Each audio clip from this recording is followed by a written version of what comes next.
চীনের উত্তর পূর্বাঞ্চলীয় হেইলং চিয়াং প্রদেশের হারবিন শহরে নবম এশিয়ান শীতকালীন গেমসের আনুষ্ঠানিক উদ্বোধন ঘোষণা করেছেন দেশটির প্রেসিডেন্ট শি জিনপিং। স্থানীয় সময় শুক্রবার সন্ধ্যায় Harbin international conference exhibition and sports সেন্টারে উদ্বোধনী অনুষ্ঠান হয়। ধুলো, ময়লা ও ক্ষতিকর ধূলিকণা থেকে নিমিষেই মুক্তি দেয় চৌধুরী এয়ার পিউরিফায়ার। এর শক্তিশালী সাকশন ঘরের কোনায় কোনায় লুকিয়ে থাকা সকল ধুলা টেনে ফিল্টার করে এবং বের করে আনে নির্মল ও স্বাস্থ্যকর হাওয়া।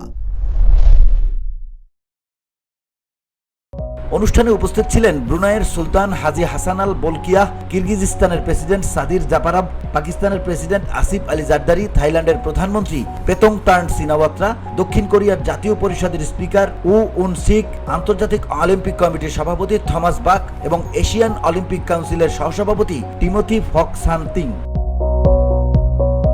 শীতের স্বপ্ন এশিয়ার মধ্যে ভালোবাসা প্রতিপাদ্যে আয়োজিত এই গেমস 7 থেকে 14 ফেব্রুয়ারি পর্যন্ত চলবে। এটি 1996 সালের পর হারবিনে দ্বিতীয়বারের মতো অনুষ্ঠিত হচ্ছে এবং 2022 বেইজিং শীতকালীন অলিম্পিকের পর চীনে আয়োজিত প্রথম বড় আন্তর্জাতিক শীতকালীন ক্রীড়া event.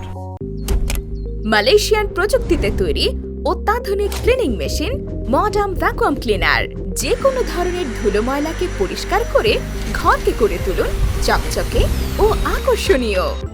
Modem, brand of luxury.